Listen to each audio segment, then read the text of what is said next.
like big rabbit hole. Yeah, total rabbit hole, like literally. Inner Earth rabbit hole. In a rabbit hole. Yeah, and I was I was texting one of my other friends, and I was saying something like, my friend was like, "Wait, so what did she say?" She said something like, "What's wrong with you?" And I was like, I was talking to her on the phone, and I was like, I was just researching Atlantis, and then I got on this big rabbit hole with the inner Earth. And she was like, "Wow, literally." I was like, "Yes, literally." Exactly. Yeah, it's crazy information. I was just talking to Pedro about it again, and I was like, there's a lot of evidence. There's a lot of supporting evidence. That's what's so great about Well, it. but I then can't wait to now listen. it's like, now I keep on thinking like, okay, remember like our very first podcast, one of the deals was there was that um hum or that buzz or Yes. Oh my gosh, I was going to say the same thing. yes, like all around the entire world. Right. Exactly. And they were like thinking, like I remember someone suggesting at that point, like, well, it's like rings like a bell, we must be hollow. And I remember like, whatever. But now I'm kind of going like, yeah, maybe. Yeah. Like, what is that? Right. Exactly. I almost texted that to you last night. I was like, should I mention that? Because they didn't mention it, but that podcast that we listened to was from 2018, even though it was just I published. don't think that had happened yet, because that happened at Right. the end of 2018. Like, didn't that happen in like November of 2018? Yes. Yeah, and then another one Right. happened around New Year's of And another one 2019. happened. Right. And they don't know where it's coming from. It's just coming up on the seismographs, right? That's the situation, but they can't ever pinpoint where it's or what's causing it. And yeah, but it can be felt all over the world, and it's low well, frequency. it wasn't even felt. It just appeared Or on. that's true, on radars, or not radars, but seismographs. Right. Exactly. Yeah, that's pretty cool. So crazy. Yeah, that is crazy. And then there's like, and then it kind of there's just so much like I didn't, okay, so the Earth's axis, if this is the center pole, it's like what, 23 degrees, or I can't remember what the degrees it is, but that's why we have seasons, right? So it's right. like going like this or whatever. So I was always under the impression that aurora borealis could only happen at one, like whatever pole was toward, like pointed more towards the sun, because it was basically solar flares, or right. It was solar energy. Yes. But now there's images that they're showing, I don't know what's true, what's not true, but of where both poles are lit up at the same time, and they didn't even know that was possible, but both are experiencing. But right. There's images from space that show that both poles can experience borealises at the same time. Yes, and that was mentioned in the podcast also with the interview. He said that they're finding out that it's not caused from solar flares as much as they thought, and it's actually has something to do with the inside of the Earth that's actually the cause of it, and so it can happen both at the same time. And they've been sending up these satellites to study just that, going at different speeds around the Earth in order to capture different pictures at different times to see the overlap of this aurora borealis thing happening. Yeah, that's crazy to me. And then but even if there are, like, because okay, like a lot of the suggestions are that there's some kind of holes at the poles that like enter Yes. into them, but there's also a lot of just other cultures, like we were talking about the Hopi or whatever, like the Native Americans who were taken in underground, or in their legend, they were taken underground for like a flood or something in through the Grand Canyons and all that. And being from New Mexico, I remember all kinds of stories of people living in underground caves, or there was military bases that they talked about underneath caves, or there was like these giant, they always talked about like Carlsbad Caverns. It's like a huge cavern system in southern New Mexico. And I remember when I was a kid, there would be a lot of like folklore about like strange people that would come, like would be in the middle of the desert that would come out of these caves and all that stuff. And I don't know. I'm not saying it's for sure for real, but it doesn't, for some reason it doesn't bother me. I think it's like, yeah, I think there's some legs to all this. Oh, I definitely think so too. The thing about the crust though was that the crust at its thickest layer would be at the equator. That's where Mm. the Earth's crust is thickest, and they said that's probably 300 miles thick. Right? Wasn't that's what they're thinking?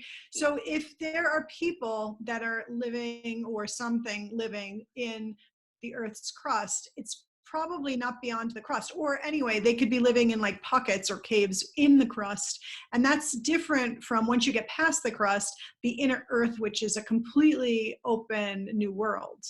Right? Well, That's what I understood. and that's what a lot of them are saying, but I'm thinking that there must be other ways to get Like an down there, but entrance. yeah, Yeah. other entrances, because Right. um and I mean they talk about how like there's supposedly entrances and like Right. new, you know, like Like in in the volcanoes or Yucatan, something. or like the base of like the Egyptian pyramid, maybe like there's portals that Mount Shasta, Mount right. Shasta, right, exactly, like the Lumerian thing. And then it's interesting because it's like remember the girl I told you about who like works at NASA, who like when she was a kid, like she used to talk about like she was my friend, and she used to talk about how there were people who lived in the center of Jupiter, and um Oh, and then I did like how they were kind of talking about how actually living inside planets would actually be a lot make more more sense. stable and make more sense than being on the outside skin of it. Right, exactly. Because we have an atmosphere on Earth, so it makes it available for us to live on the outside, but actually most are bombarded with like radio, yeah, with solar rays that Cosmic they waves wouldn't, and stuff. Yeah. yeah, cosmic waves, exactly. So there's no Well, barrier, so it would make sense. And the other thing about Pluto being eating another planet or oh, being Neptune. It was Neptune Neptune, eating another planet. Yeah. That's yeah. it. And Neptune, yeah, Pluto's like too tiny, I think. Anyway, yeah, so there's actually another planet in Neptune. Yeah, that's crazy to me. And that's why its axis is all funky. It Yeah, it's spins like weird. right. They said it's almost like Okay, completely flat. but if we take away what conventional everything thinks and says or whatever, going back to mundane to the universe, and if you take like the as above so below, meaning like let's Oh, I say, always think that. It's so I always do too, related. it's so weird, but if you take the whole notion of the earth is a cell, okay, and Right. like the space could be the bloodstream, okay, and if we kind of relate it to that, most things that live on a cell are inside the cell rather Right. than the outside skin of the cell. That's an excellent point. And there's so many different parts of it. Yeah, yeah. Yeah. That I've been thinking a lot about that and It could relate. how okay, so basically it just you could just keep getting smaller and smaller and smaller and Well, it just now I never start thinking ends. about everything in terms of like how, okay, so if we can look at the micro and more of a cosmic, or more, we can look at the micro in more of a macro way, meaning like we can get the overview of the micro a little bit better than we can like giant outer space, right? And if you kind of see like relations on how they work, you kind of start going like, all right, well, maybe there is Makes something. sense. Yeah. It totally makes sense. It's oh, okay, right. So we're just and also we're okay. So if the Earth is okay a planet, but then it's right. It's a part of another larger system that let's say could be another body actually. So what it could be a chakra center in another body or an Hmm. organ of a larger body. And what would that be? If you think of really huge things, that's amazing. And then you go to smaller and smaller, like, oh, right, the inside of the earth. Then there's other parts of the cell, like you said, in that. And it keeps getting smaller and smaller. It's Yeah. mind blowing. But then you're kind of going like, well, instead of being like the skin membrane, I'm sure there is other stuff that exists on, if it is a shocker, if it is like whatever it is, I don't know. All I know is that my paradigm's a little shit. It's a little bit kind of going like, all right. There could be Yeah. a lot of implications if this is true. And to be fair, like I looked into like seriously going to Antarctica a couple years ago. I was like wanting to go down there, and it is like, unless you like go work on, just try. If you think you can go to Antarctica, that's cool. Just from doing it from your house alone, like booking things, I no, I mean, I'm sure if you go to Ushuaia or whatever down in southern, the southernest part of Argentina, you can maybe get higher on with a boat, and I'm sure it can be done, but it cannot be done easily, I'll tell you that. And like you have to like you have to be going with a research team. You have to have a reason to go there. You can't just be like, yeah, I want to touch all 7 continents, because I have, except for that, and so that's why I wanted to go. And yeah. Well, I thought that you could go, if you have a lot of money, to do skiing type of expeditions, that there are some kind of extreme sports things that you could actually do that. I feel like I've heard of somebody doing that somewhat recently. I have one friend who's been, that I know of, and she went as she's an artist, like she paints icebergs, like that's what she paints. And so she got a special grant to go with a research vessel. And but she had to prove that, like she actually is a working artist. And she had to write like a government grant to get permission to go. It was, and still had to pay a ton of money to go. And I'm sure you can pay certain, I'm not so sure they have like leisure trips, like skiing expeditions, maybe. I feel like I heard that somewhat, I don't know, maybe like 5-6 years ago, maybe even longer, but that there was that they went skiing there. I don't know. But yes, it would be really cool to go. I love that Brooke, I don't remember his last name. Brooks Agnew or something. Yes, like the scientist who's studying the hollow earth theory pretty strongly, and he's trying to get together a team of people to go to the Arctic in the next few years. I think that's amazing. If there was actually like a live like a reality show or whatever he's thinking about doing, yeah, totally awesome. I can't even imagine. I can't even imagine just being in that type of water. And oh, right. And the other thing about the inner Earth theory, this was more like speculation. This part wasn't part of the theory. They were just talking at the end of the second podcast about it, when they were talking about how it's probably a gateway to a dimension is what it is. It's actually not necessarily like an inner Earth where maybe we're thinking of it as a place, and like it may be actually a place like an Eden, a Garden of Eden type of thing, or maybe it's just a doorway, what they were calling like the Stargates, to other galaxies or other dimensions. Well, and that's kind of how I think about aliens a lot right now. Like that's kind of like my new, rather than it being like all these like vast distances of different star systems or whatever, which very well could be that as well. But I also sort of feel like a lot of them must be, I mean, because like, look, my experience has been alone in my at night in my room. I've had like physical being visitations at least 3 to 4 times in my life.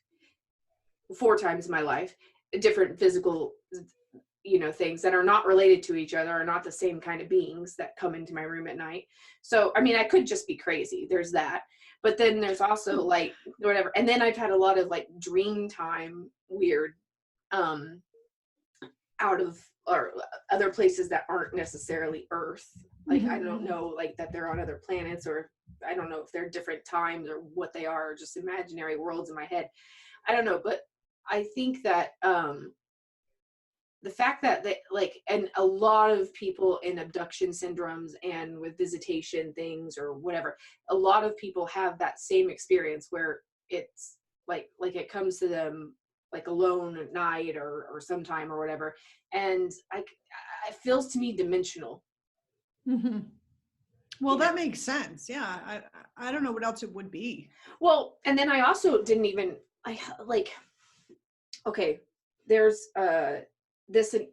Amazon tribes that they can't see the color red, I think, or I'm not sure. There's a color they're missing because it's just like not in their vocabulary, and it's not something that they ever talk about. So they don't register it when they look at it. And then, for instance, in Russia, they have like let's say we have maybe like 30 words for different colors of, oh, this is like a teal, or like a different color of blue or whatever, and they have something like 1,000 words for the color blue.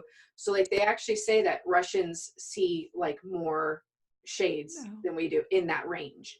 And then, for Right. instance, the Amazonians don't. So it's very like your actual perception of what you see is shaped by the influence of our language and by the like whatever. Imagine just, I mean, an entire race of people that aren't technically colorblind, but are because it was never something that was, it's atrophied. It's an atrophied element within their thing.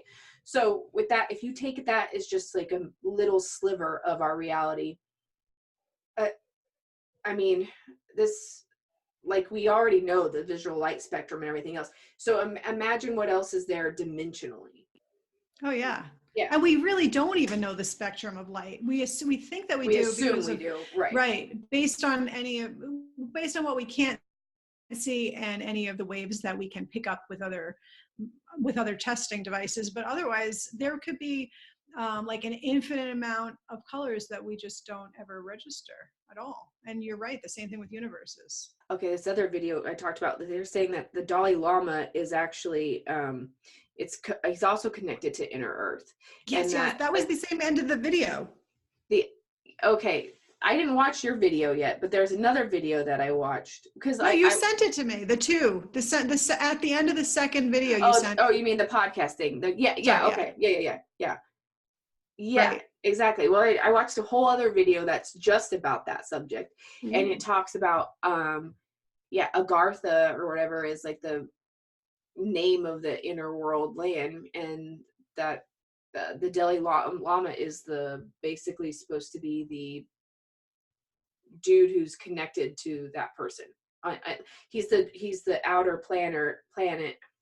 How am I saying? He's a terrestrial version. He's the terrestrial contact with inner Earth beings, and they're able to.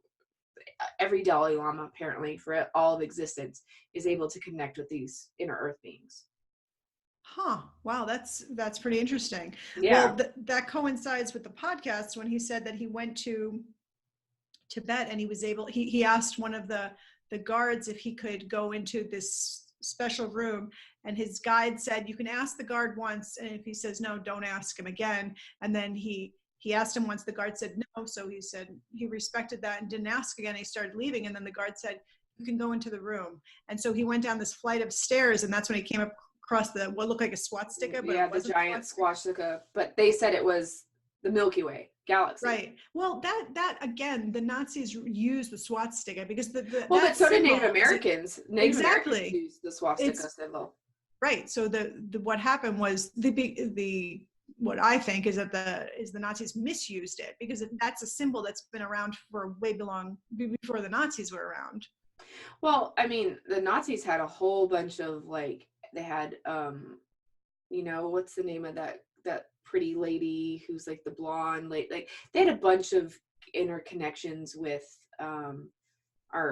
they were trying to use a lot of psychics and stuff. They had a whole other thing going on, and they did have a lot of stuff going on in Antarctica. So I'm thinking that's true. They're connected to the inner Earth also. They knew something was going on. And they're still connected to the inner Earth. Well, 2,000 of them went down. Yeah, they all went to, half of them went to South America and Argentina. Right.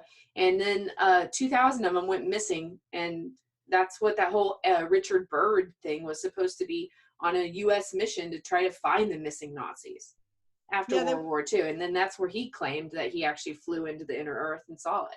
Yeah, that makes sense to me. Yep. That makes sense. And also that symbol that looks like the swastika, which is called the whirling energy symbol, is just a whirling energy symbol of the galaxy, or of the, right? It was of the universe. Of the universe. Right. Yeah. Yeah, and so it makes sense that they would use that symbol because it was a powerful symbol. But yes, so it wasn't even misused. It's just that that's a symbol that can be used in any way. It's like a universal symbol. Now it's just associated with Nazis, but that's a symbol Oh, that was yeah, and the Nazis are only from the 1940s, but that thing was used thousands of years ago. right. Exactly. Yeah.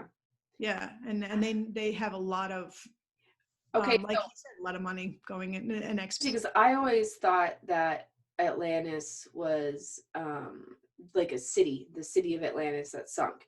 And then so I went back and reread last night I reread the Plato's, like the very first mention that we have of Atlantis. And um Timaeus or something is the book that's written in. And it talks about it as a continent. It's not just one yes. city. It is No, actually it's like not a city. a It's a continent that's continent, right? and like an island chain, like a giant island Yes. continent chain.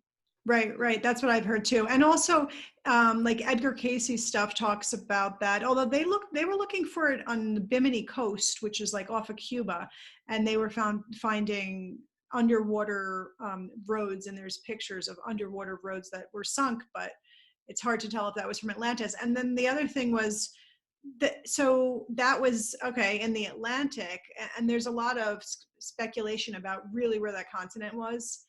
Um, and if it really did sink, because the scientists think that it can't actually literally sink, but I don't know. And then there's the Lemurians was on the Pacific side, and that's where I feel that I had More of a lives. connection too. Yeah, Yeah. but maybe we crossed over. There were the Atlanteans and the Lemurians. And there was the crossover. It wasn't like they were just strictly. That would be like, okay, your neighbor is I don't know, from a different country. It's not like you didn't have any contact with them or didn't get Well, influenced by I them. it feels to me that like from things I've heard, I don't know if that what's true, what's not, but Lumerians were here long before Atlanteans were. So Yes, it could just be like you could be both, because literally right. they were the species of dominance that existed in different That's right. Right, because supposedly the Lemurians were here for like 20,000 years and or longer before Atlanteans ever before the arrived. Atlanteans, right, ever But came then what does around. that mean? Arrived by who? Are they like literally Star. aliens? Are star people? Well, that's the question because there's the star seed, this the where their star where they came from, like their star home. Yeah, I think Yeah. so. And then that makes sense with the whole Stargate thing and the inner planet. But is sometimes I spend so much time thinking about all this, and it's like trying to solve the mysteries of the entire universe, which we're not able to ever find out. Well, but now the in Earth one is a new like way to tie it together with little pretty bows. Like, oh yes, but maybe the flying saucers are actually coming from the poles, or maybe Right. you know. Well, that is true. There's so much we don't know. My thing is that after I live this life, I do hope that I remember more, because I feel like I'm just starting to remember. We're all just starting to remember our where we're from and all this information, reconnecting with the whole intergalactic world that have been cut off. I feel that. So my point is like I want to gather as much information as I can in And this then be like, life. hey, okay, so what of this Yeah, is and I what's the remember, thing? or just at least to remember for next time that I don't want to have to go through all of this like from square one and just start over again. Let's remember. Let's continue. And I love that word remember, like to remember. Remember things together, yeah. Yes, Um, exactly. but sometimes that makes me like people like I know so many people in my life, like most people in my life, who think this is all hogwash and like an actual waste of time. Like they really do feel that it's more valuable to watch Desperate Housewives than it would be to talk about this stuff or to even speculate on this stuff, because all this is speculation. Now, that's fine, to each their own, right? But maybe Right. like they're more advanced than I am because they've already done all this stuff and like tried to figure all it is all out, and then their soul's kind of like, nope, you don't get to remember it, so you might as well just watch Desperate Housewives. Maybe. I I mean, don't I know. don't even think. I don't even want to think of it as I'm more advanced. I think everyone's just at their point. We're all different souls with different points of experiences, different remembrances. And so fine, like to each his own exactly, because like, I mean, on the one hand, we want to make everybody conscious and we're all raising the vibration and we're all connected and blah, blah, blah. And like, it would be I nice don't if, care about that anymore. I used to sort of like would be cool if we could all sort of wake up together and everybody, and like now I'm just like, nah. I mean, I think that that's happening now. I think that we're already on that track. That's already happening in mind. I feel like the flow's there, and people are having this conversation. I have always, whenever there's conversation about things that I get bored about, like TV shows, or I mean, some of them could be interesting. I'm not saying that they're not, but I'm just, when I get interested in a topic like this, I'm full attention because I feel connected to it. So I'm like, well, why am I so drawn to this? So should I watch basketball because that's the thing to do, or go, so like whatever it is? No, I'm just going to investigate things that yeah, I'm interested in. So exactly. why not? Like, yeah, it's not a No, waste yeah, of time to me. this is my TV. Like this is my, Right. This oh exactly. this is like my juicy entertainment or whatever. But even, and like the other day, my mom asked me, she's like, "Do you just believe everything? Do you just believe everything that you read? Is that it? Like I could just tell you any kind of gnome story, and you just believe that? Is that what it is?" And I'm like, Maybe. maybe, like kind of, no and yes and maybe, I don't know. Thing that I do like about all this work is that that's what I was telling Pedro today. I was like, he's like, I don't believe it, the inner thing. He's like, I don't believe, you could believe it. And I always tell him like all my crazy ideas and like things I've heard and crop circles and all the stuff that I enjoy. And he's so like, some of it believes, but some of it's just like, I don't believe it. And I was like, it doesn't matter that you don't believe it, because it's not just me like frou Danielle, like, oh, there she goes on one of her craziness things again. These are scientists who are coming up with actual plausible theories that are going to be testable or are testable. And so they're not saying that it's 100% correct, but there's scientific evidence that's pointing to that, Right, yes, that's this is something might be plausible. Yeah. crop what, and like we could put crop circles in this mix, like that, like where I crop Well, crop circles to me are circle, still yeah. like crazy mystery that like no, it's just like no one's talking about them. They're like, oh yeah, like people, those are fake. Like my older brother was like, they haven't had a crop circle in years, Nikki, like since the 70s, and those were all proven to be fake. And I'm like, like what? What are No, you that talking? goes from somebody that does not know anything about crop circles. He doesn't know anything. But Sorry, that's but no, he doesn't. But that's the general public. That's like what everybody thinks now. They that that's, I think that's just baffling to my mind. People don't realize that no, they still happen every single year, and yeah. that there's like videos of like lights appearing, and then something's not there. There's electromagnetic frequencies that are different in some and then that aren't. Right. I mean, Oh, there's tons of there's evidence. knots and stuff. There's intricate things that aren't just plank and board and broken. Oh I yeah. mean, oh, No, there's a tons of evidence around crop circles that indicate that humans did not do it. And there's been theorems that come out of it that have never been discovered, that are newly discovered formulas and calculations. So or yeah. old, like I mean they're finding like cave paintings with similar, uh symbols that are found in crop circles, like the sacred geometry in Oh, a lot did you listen? Yes, exactly. Did you listen to that podcast I had sent you about?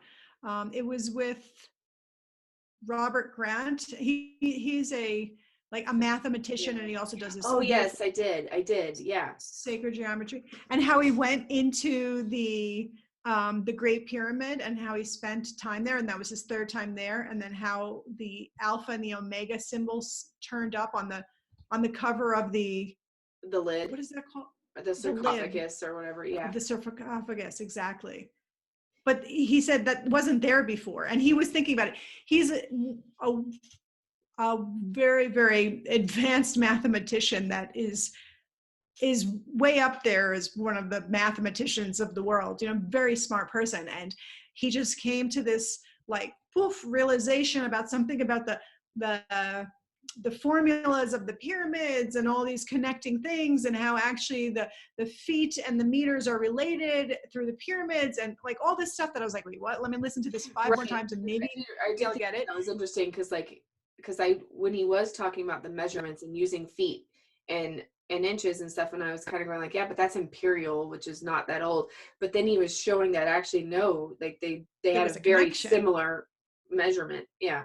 Right. And the why it was connected. And that was new information that he found, that he pretty much discovered. And the other thing was, he's like, this has something to do with the alpha and the omega, because there's some kind of formula. Again, there was circumference, whatever, there's some kind of formula in that. And then he like looks down and it's engraved in the top of that, on the lid of it. And so others were saying, well, did you do that? And they thought that he did it. He's like, I didn't carry anything with me to engrave this. How was I going to engrave this perfectly symmetrical or perfectly formed symbol of the alpha and omega right here, right now? No, I didn't do that.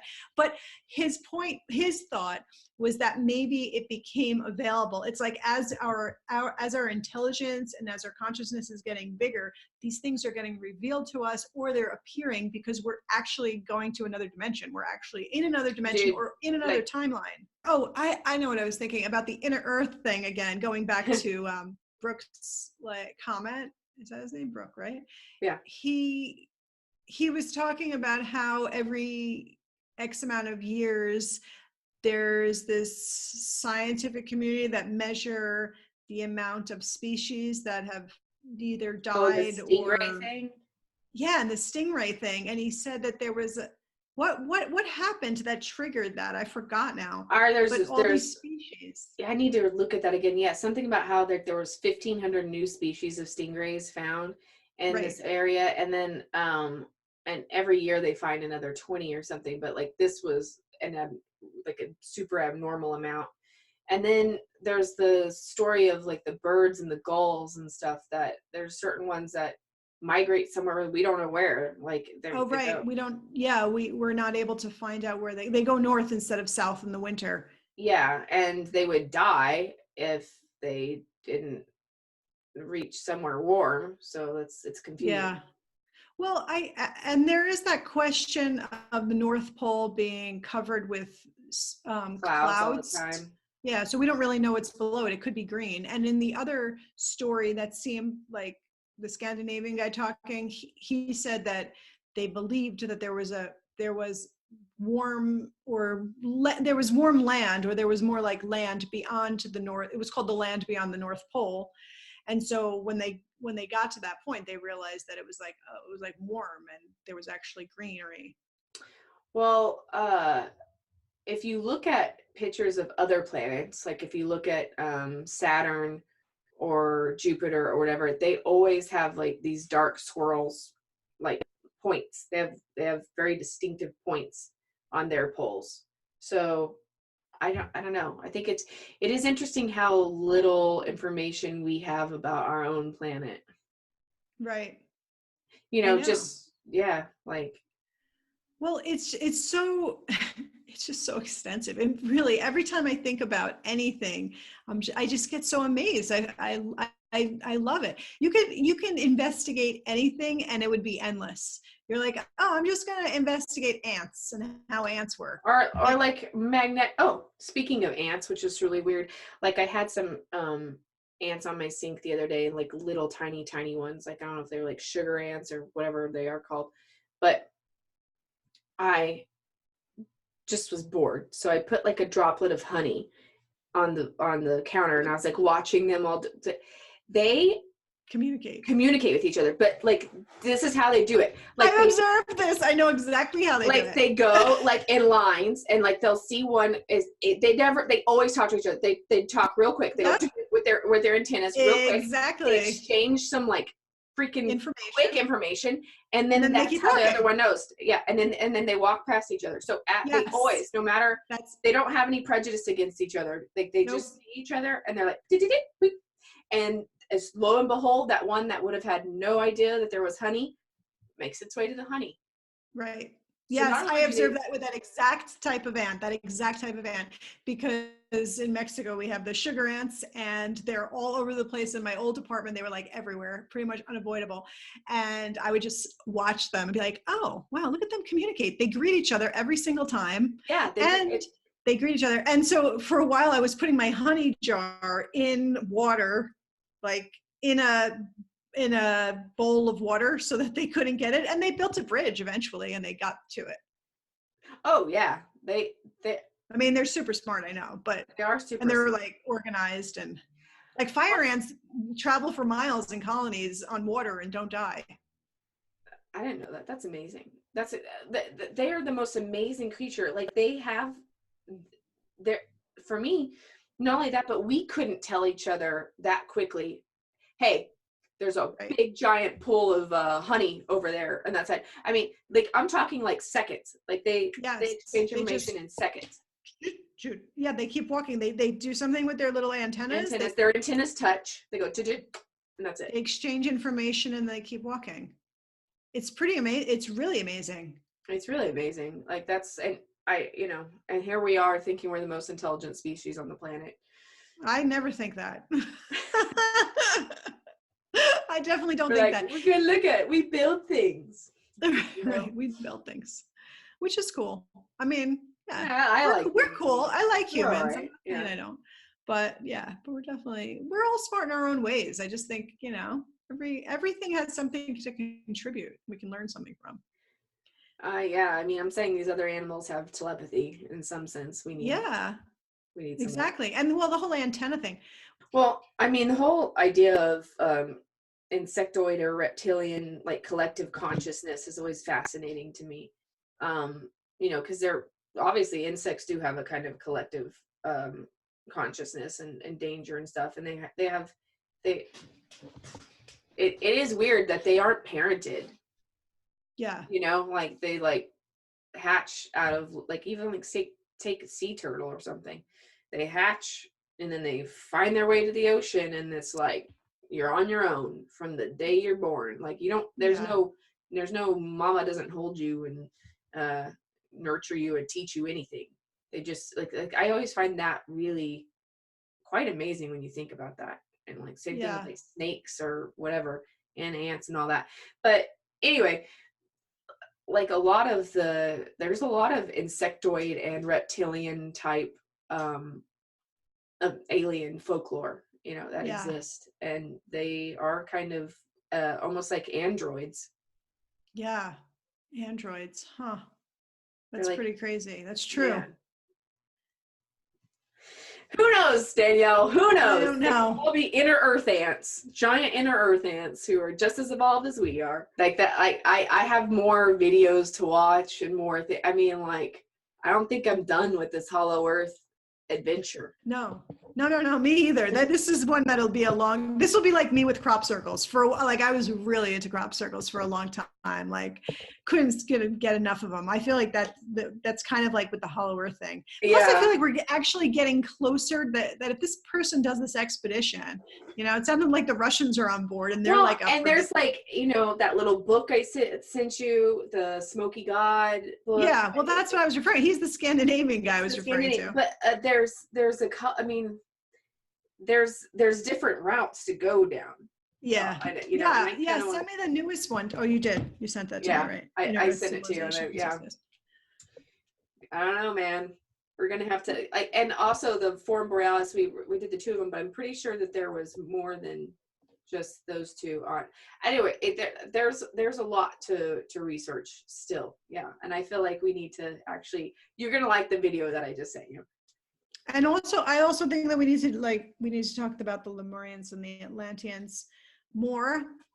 Like I've kind of Yeah. actually have mixed feelings about that because I do like it. I do like learning about them, and I've known about them for a while. Especially Atlantis. Atlantis has always been so big, and I think I first learned about Atlantis when I was reading Edgar Casey's stuff, and Edgar Casey has talked about it. I should probably go back to some Edgar Casey stuff, but anyway, since then I've been But like, oh yeah, do cool you remember the Atlantis. podcast how he was talking about like the girl like who was British, but she like had a past life where she thought she was Egyptian, and she went to Abydos and she found the Osiris, and then she said that that was a portal into the center of the earth. And when I went to the Osiris in Abydos, I remember telling you it was like that buried thing, with like the green, like those super green water that they don't like Oh know yeah. like what. Like I remember saying like there it's a portal, like, and I knew exactly which area was the portal.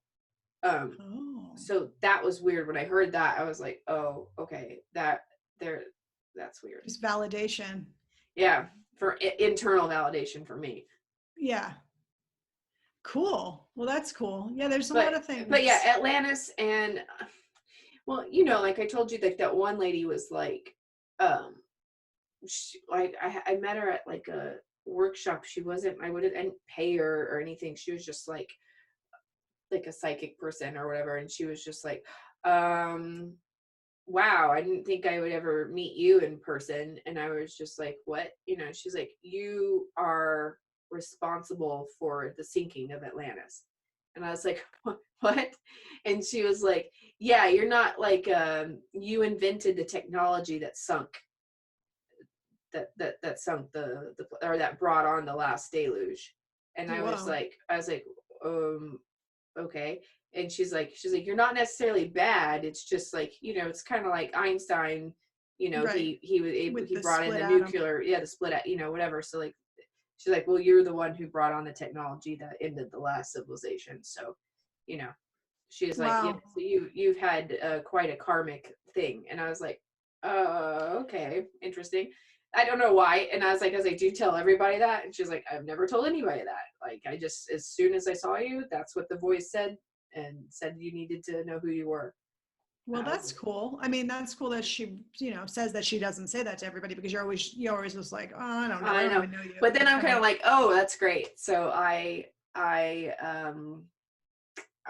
yeah, I destroyed the world apparently in a past well, maybe life. that's one of the reasons why, talking about past lives, whether or not you believe it, or things that we don't remember. The thing about past lives or other lives we've lived, if we remembered all of them, we would be consciously, we would be bombarded with a lot of mixed feelings all the time. Like I did this, Hmm. but if we live it out, like our karmic issue in a different way in a different life without knowing the full details of it, then that's much easier to live out actually. So it's so we can't know everything because it would just be too much for us to handle in our human brain. Our soul already knows it all. I don't know. Anyway. Yeah, that I mean that is true, and like it and like I went back to that earlier point where it was like if you did one evil act, are you evil for all time? I don't know. Oh yeah, but I think that just that goes back to we're complete love regardless of the acts we do in past lives or in any life really, because we're never not love. Like Hmm. if you want to think of as in terms of God, but like if But God like is that's the your all base loving, vibration, like the God love or whatever is the is base vibration. everything, Yeah, is every single experience. It's just we are just experiencing that. We're looking at it like from a very human or earthly yeah, perspective of you did this bad and good, but really from the bigger picture, it's just us experiencing ourselves as souls. So there really is no right or wrong, which is such a hard thing for us to get as humans. right. But No, but but I I do, believe that. Yeah, I believe yeah. that too. Like So I just believe it's just like we're just setting like this duality thing is it yeah, is just some sort of weird entropy experiment for us to learn more about ourselves, right. Yeah, you that's a know. great way to put it. Yeah. Entropy experience. Yeah, I like that. Yeah, Yeah, I don't pretty know. cool. So Well, yeah. maybe Atlantis. Yeah, maybe as you start But yeah, uncovering things. Lumeria, Atlantis, um You know, and Earth. maybe because and in Earth, and maybe because like we are uh due for a polar shift, and we are like living on borrowed time in terms of like when an asteroid could come and make us part of the Right. dinosaurs again, or we don't know what, like the thing is like it's happened before, it could happen again, in terms of like we have had we have had the rug pulled out from us multiple times, like as a planet. Right. Like we can geologically see evidence of at least 5 extinction events at least. So we like, I think like maybe the veil is getting thinner and we're like remembering more as maybe a protective form, or maybe we're just now at the point where we're conscious enough to be like, whoa, whoa, whoa, wait, like I don't want to be a dinosaur, Right. like let's figure something else out. And maybe our Absolutely. our souls are kind of going like, yeah, okay, whoa, well, that's why we're bringing in all these past memories as a way for us to prepare to not have the same experience, like to not Yes. repeat the past. Yeah, exactly. I think that you're right. I think that's exactly right. And that's funny that you said that, because when I had that feeling that I should move to the coast, it was not that time's running out, but it was like, you don't have if you have X amount of time in this physicality, in this consciousness, just go and live a full life, like go and do that. So I felt like that was what triggered it too. Yeah, Like, if not now, then when, yeah, Yeah. exactly. So, I mean, there's definitely that element, but I think that you're right about the whole consciousness, and we're able to prevent things, or at least to say that we want to go in a different way, or, like and also to do the work that we need to do, because we have a lot of work that if we're conscious of what's going on, and this veil being lifted, and all these theories or connections or intergalactic, I don't know, races Stuff. that we could be part of, this stuff, right? Then it's also our responsibility, I think, to kind of, like break some of those old patterns that we've had, or like these fears, or these issues that we had from the past. Like we have to work through them now, because that's going to help us free us in order to be able to connect more. But anyway, yeah, I mean, I think I said what I had to say, but it's just like, we have to do the work. We're here now. We have work to do. And what is that work? Like for me, it's like, for me, it's pretty much getting past my own fears or my own blocks, Well, and all yeah. that. And I also do feel like if I want to sum up, like, I don't know, the last like 10 years of my life or whatever, I mean, I am a way less fearful person than I used to be, and like, I think like, I feel like so many people I know are in that same reality. Like we're facing Like ourselves. like ourselves, and asking like, what, like, do I really fear this, or like what, I used to like be scared of aliens, and now I'm like, bring it on. Like, I don't Yeah. know, I mean, it's just it like, now I'm not scared of the dark. The only thing that scares me is like a human being. That's There's plenty of them around. yeah, just like, like you just because they're unpredictable, and they're Right. They're too crazy. radical. They're too, like, yeah, Yeah. I don't know. Yeah, they're exactly unpredictable. Yeah, that was my other thing, because at first, when I was like, yeah, I really want to move to the coast, then all of a sudden, I was like, nah, I'm totally good with that. Then my fears came, and then I was like, well, What, like tsunami, hurricane kind of fear? yes, exactly. I have those fears. Exactly. There are all Fukushima. I'm like, maybe I shouldn't be that close to the West Coast, but I do think that I need to do some healing work for Mother Earth on the Yeah, coast. but Intentionally. I do feel like that's not a very common, that particular area you're looking at is not a very common hurricane area. It is and it isn't. It gets hit, but mostly it's a tsunami I feel slash like earthquake I zone. feel like you hear more of like the Yucatan getting hit more. Either way, I mean, yeah, No, yeah, that it definitely gets hit on the Pacific, but yeah, no, the West Coast gets hit. But anyway, I feel like I'm yeah. not going to dwell on that. What am I supposed to do? Or like fear of swimming in the ocean. I have a fear of that. Like, or having Sabino swim in the ocean, or me losing Mm. control, or something happening. So I have these like multiple fears, and I don't want to Do hold you on to swim in them in the order to ocean? prevent. Not far. I don't go out far at all. See, Like I get scared. I have no fear of the ocean, and it's almost stupid how like no fear of the ocean I have. And like for me it's always like I was a swimmer all the way into college. Like I was competitive swimmer. I've been like I am Well, obsessed that with the water. helps. As soon as I touch the water, I am like I become a mermaid, and I am just like so I love the way my body moves. I'm in the water. I can think differently. Like my brain just is unleashed in the water. I love the water. But the exercise that I do the most that I love in the water is when I am touching an ocean, when my hands are on when you could feel that surface tension on the water. It's like I love to connect to think about that I am at that moment, I am touching every body of water on the planet, and I'm Yes, connected that's to great. every body of land.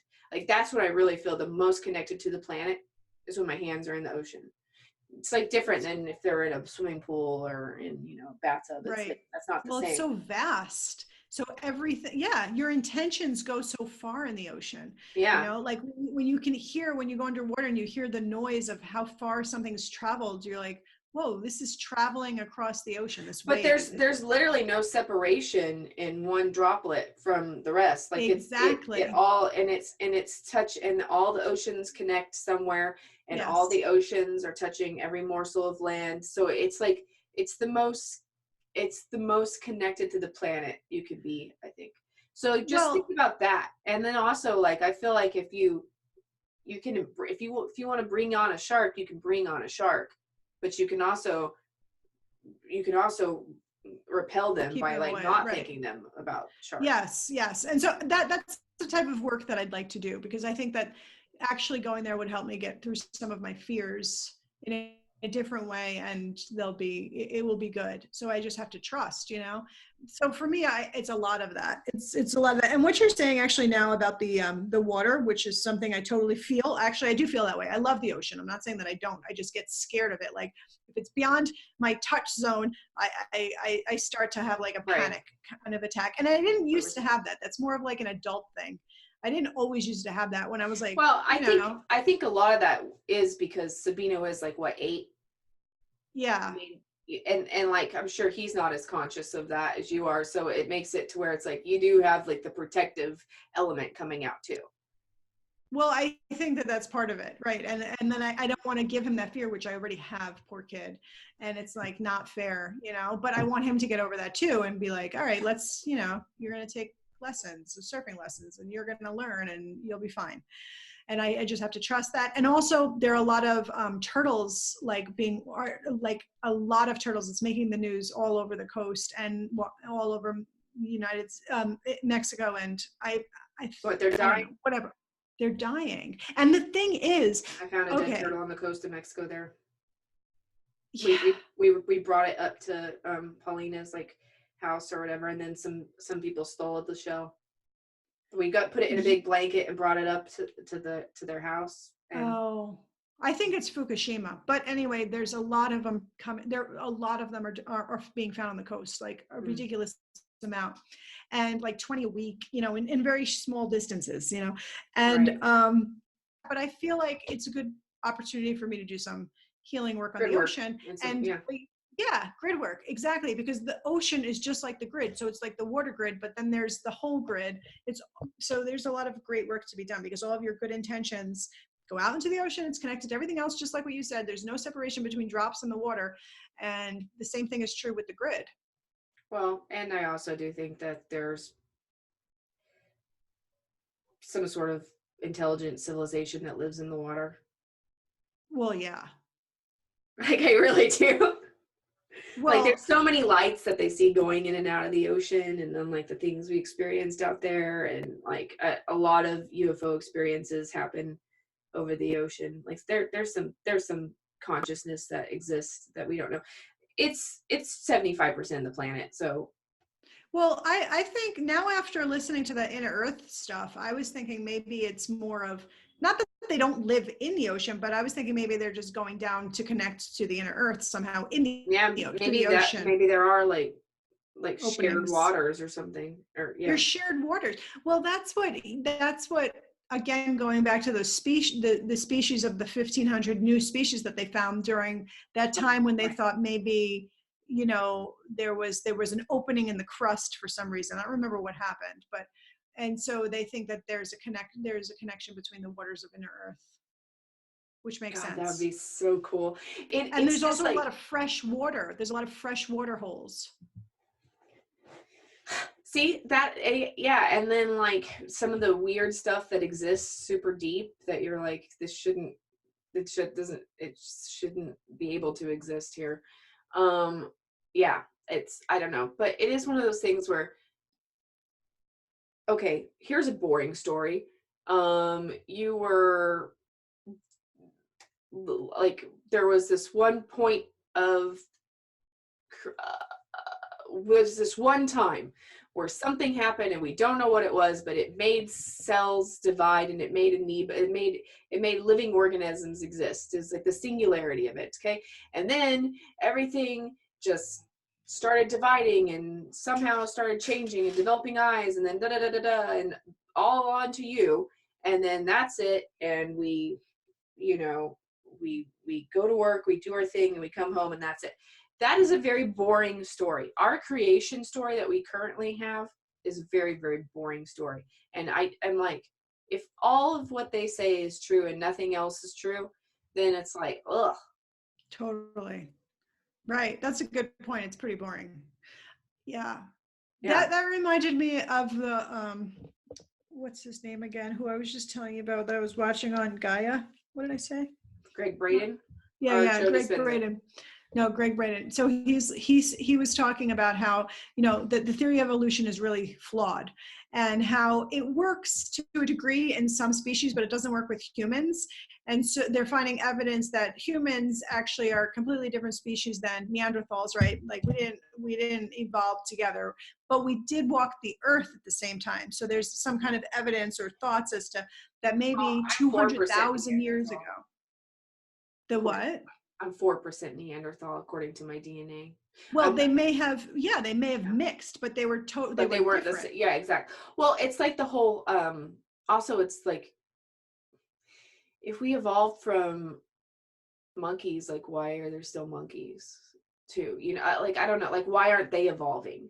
Like why? Well, that's right. That was one of the questions, and he's like, "There's too many holes in the evolution theory to what we're saying happened." Yeah, and Hey, that's why it's for I believe in humans, adaptation, but micro and macro jumps and phylums to different things. exactly. It's just like, okay, so you're telling me a fruit fly gets to be a grizzly bear, like Right, somehow right, in all of like this. a dinosaur got to be a chicken. Well, and then Really? the other thing is that like how come there's only been one singularity? Like there's according to like there's not been other like meaning amoeba doesn't just animate itself out of the blue over nothing. Like Well, inanimate life that forms was don't his just. point. Yeah, exactly. And that was it was like negating the fact that there's consciousness involved in the process of life. Like there's no there he was reading the definition for life, which I don't remember what it was, but it was so horrible. It was like so dry, and there was no feeling of what it really is, and that there was an intention behind it, or at least there was a consciousness behind it. And so they were making this comparison. Well, first of all, these chromosomes apparently 200,000 years ago, these chromosomes like fused together, and he compared it to like a company that merges with another company. So when chromosomes like meld together, they have, let's say the company had two like human resources department and whatever departments they each had one of, and then they merged together. So then that chromosome would get rid of the some of the departments that they didn't need, and they would just like adapt in order to make the better chromosome, like the better company. So this happened, and the chromosomes that merged were the ones that formed like genes that had feeling, and that made us human, and that happened 200,000 years ago. And so he was saying, him and like other scientists believe, like, or they have the reason to believe that if this happened and they merged and you're saying it was not intentional. That was not an intentional thing. Like and you're saying it was a chemical reaction or the product of its environment. It was comparing. He's like, imagine you go into a junkyard and a tornado goes through, and when the tornado finishes, then you've got a perfect jet, like a 747, completely made perfect. Like it's Right. less probability that that would happen I like that unintentionally. analogy, actually. Yeah. Yeah, because you totally see it. But that chromosome was the thing that made us different from Neanderthals. And the other theory that I've heard with that, I don't think it was another person besides him, was saying that consciousness. Oh, it was probably the alien interview thing. Because I was like, where have I heard this? Where have I heard this? I think it was that when he said that that Neanderthals were not able, like their body structure, their physical biological body structure was not able to encompass the consciousness that we have. And so humans were a different prototype that were created, and we are able to hold a certain level of consciousness and evolve, like, as to higher beings, higher dimensional beings eventually. But the other prototypes that were on Earth didn't make it, so they were scratched. And I was like, where did I hear this? And I was like, wait a minute, this is from Yeah. interviewing an Well, I alien. mean, but I also kind of feel like when you look at like the like the young Adrias period where like 10,000, so like whatever, you're looking at like a giant meteorite that may have hit the earth like 11,700 years ago or 800 years ago or whatever. And before then you had like woolly mammoths and ginormous sloths that were 20 foot tall, and you had saber-toothed tigers and all these things that aren't in our existence anymore. um and like one of the arguments was that like, oh, they were hunted off, they were hunted off out of existence because human beings and also Neanderthals would have lived up to this point, and like they maybe think these Denisovans, which is another kind of hominoid, like would have coexisted until this deluge, and then they no longer were around afterwards.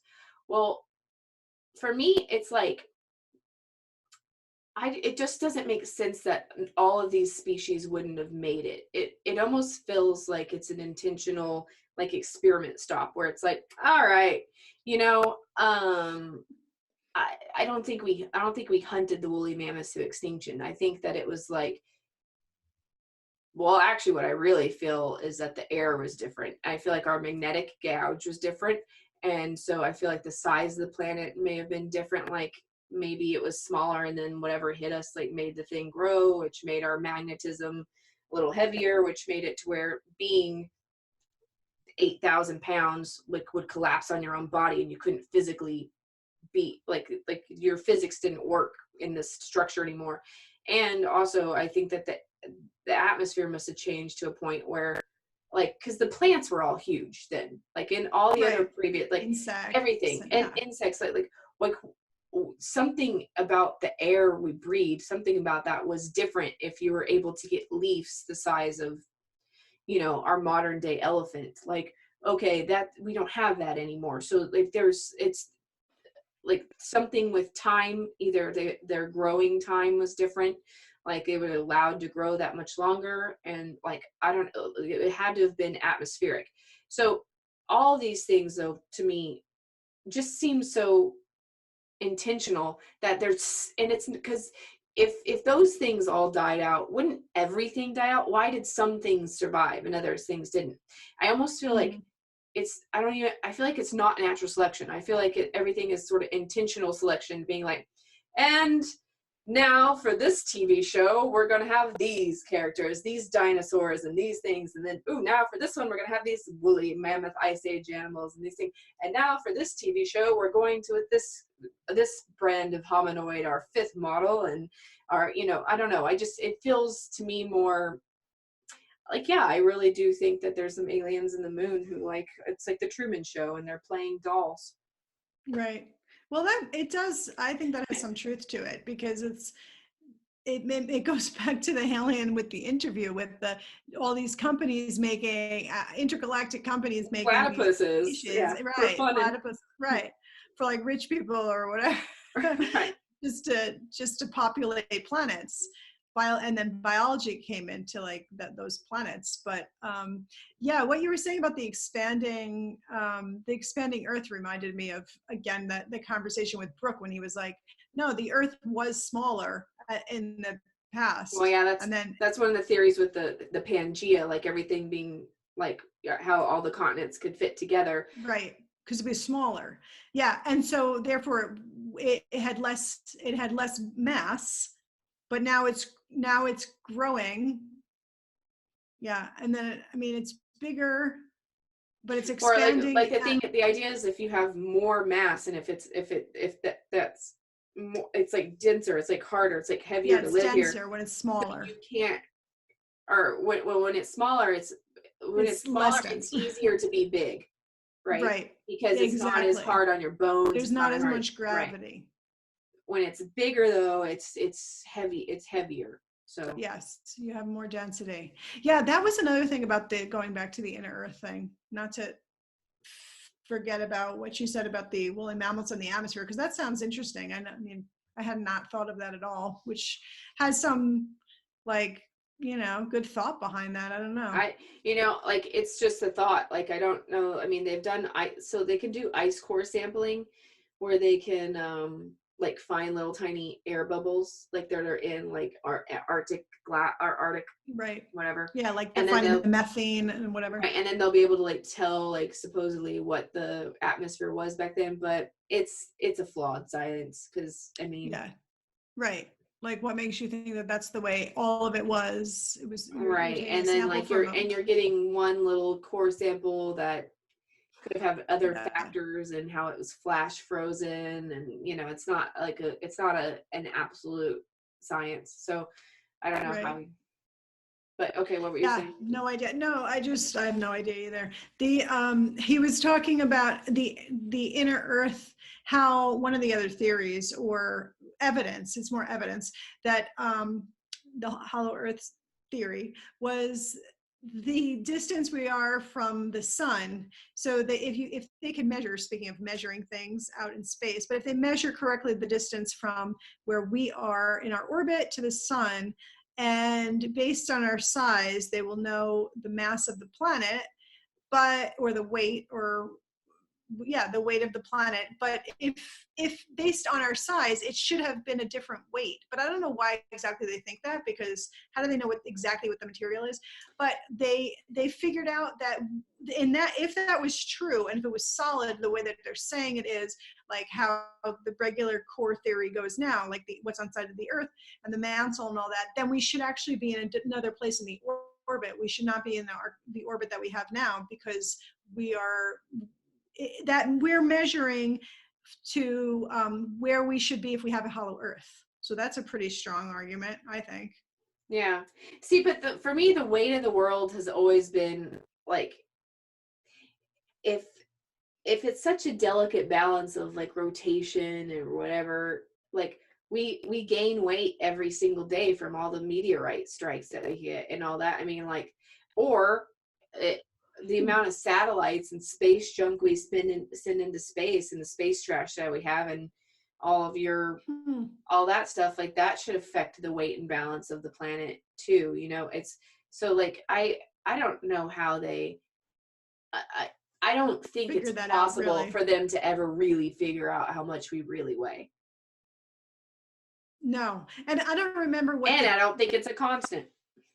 well, I don't know what the margin of error is also. So what is their margin of error for that rotation, or that revolution around the sun? Like what is the margin of error for what the distance should be based on what they think the weight should be or not be? I have no Right. idea. And Yeah. I always find it interesting because it's like let's say a human being could be like 400 pounds, or it could be like, yeah, like, and like let's say they lost a lot of weight. Does that like I always I always kind of think about like your own Like weight and energy is just energies. converted. Yeah, it's just converted, but It's at the never same time lost. it's like, Yeah. but does that mean that the chickens he would have eaten to get him to the 400 pounds, or not? And if he just spares those chickens, isn't it going to weigh more than when he consumes it versus not. Anyway, you start getting into all those things, and you're just kind of going like it, like how do you, like within itself, like the if you think of the earth as like a jar and just a bunch of crap pulled into it, and no matter how you shake it up, it's still the same crap like in the jar. Like I just wonder, with all of our chemical reactions and everything that's happening, if I don't know, like I just wonder if there's ever um anything that is Change. a constant about it's only Yeah. change, but I wonder if there is anything in a constant that could change, like rotation, or like how we are affected by, the sun or whatever. Like they say the moon grows at the same rate as your fingernails. Like we get it gets like an inch and a half away further away from us every year. That's like something that they Oh, say. And so it's always bizarrely interesting to me that like solar eclipses could happen, where you look at an eclipse and it just so happens to be the perfect size that the sun is in the sky is the perfect size that the moon is, but that won't forever be. Like I don't know. So I don't guess that has forever been like solar eclipses, even though they've been talking about them for. And I mean, I feel like in art history, I know there's examples of uh, Greek and Roman times. So at least 2,000 years ago, they had full solar eclipses that blacked out the sun, or whatever. So we know at least since then been having them, but they won't always be the case because because it is moving that like an inch and a half away from us every year. that's an interesting point. I see. And also, if it's moving away from us, or the rotation around the sun, or revolution, I guess. Anyway, the revolution. So doesn't I was thinking of like of how you mentioned it, if we lose energy, shouldn't we be losing part of our energy burning ourselves going around, like, so Right, like shouldn't that have a caloric, like, or in a way, like if you compared it to a human right, being? exactly, Yeah, yeah. you would think. Well, 'Cause- but that's why I think like, but we are always picking up space dust every day. Like anytime oh, you so see a maybe it shooting cancels star, out. yeah, maybe it does count. Maybe that's us eating. That's the cell eating, like having all the space dust come in. Maybe. Yeah, it could be. That's right. And we're sending our satellites out, so that's our poop. Yeah. Which I don't know what we did. We used to really constipated before we had that technology. That's right. Yeah. Who We knows, need Danielle? to. I don't know, but I am resolved to, like, I just know that the more I learn, the more I realize, ooh, man, we Yeah, were but confident about nothing. I've heard before you can make yourself crazy, and then I feel like I'm going down that path where you can actually make yourself crazy thinking about these things if you don't stay balanced, or if you don't like ground yourself, Well, to yeah, that's the realities. thing, Because because it's like I don't know, can you make yourself like yeah, you could get to a place where it gets too dark for you, but it's like one of those things where I definitely, everybody can circle back to the whole like, well, we don't know, so what's it matter? Like, what does it matter then? Like, why think about this stuff? But I do feel that the more we examine things, the more you start trying to put the whole story together in your own mind, whether it's complete like, this is a holographic, simulation with, like whatever it is, like wherever we want to get to, by even trying to formulate new ways and patterns of thinking and new possibilities. I think that's good. I think it helps us grow, and I think it helps move us forward. Even if it's one step forward and two steps back, it's still some kind of direction. It's better yeah, than stagnation. well, yeah, because we're still expanding consciousness, or you're still using your brain, I think, in a different way than you had been in the past. So you are changing, and that's always good. Yeah. Yeah, I guess you're right. As long as you don't go down into a dark side, or you get stuck in something where you're, you know, you're compromising Well, I something mean, and else to it's a like, degree of unhealthiness. exactly. Well, and with all of this, it's all grain to salt. Right. It's like I mean, yeah, the Hollow Earth theory, I love it. It's amazing. But like, if you were like, would I put my life on it? No, probably not. Not right now. I mean, like, no, I don't love it that much. Okay, guys, I'm not Right, saying it's like exactly. it is the end all be all. It's true and nothing else but the truth. I'm not saying that. I'm saying, oh, there's some interesting elements to look at in this, or ooh, this could happen, or this could be cool. That's cool. But Right. you just got to keep that attitude about everything. I think Yes, everything. and if we're constantly creating stuff, and if we're like we are the creators, and if we could really like if our potential is to do that, then we are creating it. We're creating it in the moment, aren't we? Yeah, it's true. And I really do think we're creators in terms of like, I don't want, like, when I watch TV shows, like I watched this movie or TV show called The Expanse, and it's like, um I'm watching it right now, but it's supposed to be like near future, like 300 years in the future, and like we've colonized like Mars and the moon and the belts or whatever. And the problem is, like, it's very war based. It's a very war based show where it's all about like, Mars is at battle, might go to battle with Earth, and Earth with the moon, or all this stuff. And I'm kind of going like, no, no, you know what? No, it's I the don't want same that paradox. story. Yeah, Yeah. this is what I do. I don't want that. And I well, when people were talking about going to war with Iran and all these other, and I'm like, nope, in my reality, we are not going there. We are not going to do that, because what I'm going to focus on, very in my world, like, that's passe. We're going towards peace. Like, that's just how it's going to go. Right. And I've just Exactly. committed myself to that now, and that's just what's going to happen. So Yeah. anytime like I hear people talking about how we might go to war with this or do that, I'm like, nope, nope, let's just nip that in the butt right now. That's not going to happen. Let's do. Yeah. And Yeah. No, that's it's if that's how you're going to change your reality, I'm going to try that one with that, at right. least. Right. Why I am don't I want going to to see focus another war. on, yeah, the same stuff? It's like, I might as well just stay here on planet Earth if I'm going to have the same thing going on in Mars. It's ridiculous. Yeah. Yeah, I agree.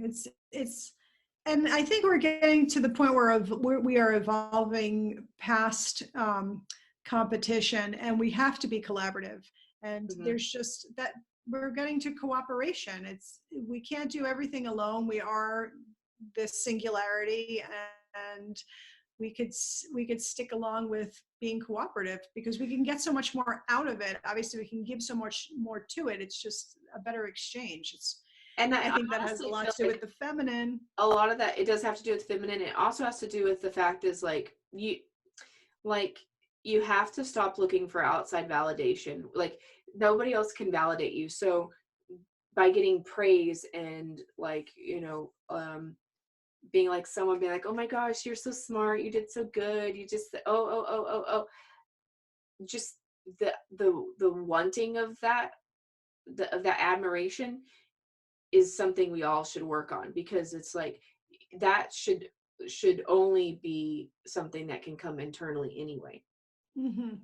And Yeah. because that fuels the competition, and that fuels I did that, I need the credit for that, because Right. you know Well, the ego, our egos are still part of us, and we should be really controlling our egos, not our egos controlling us.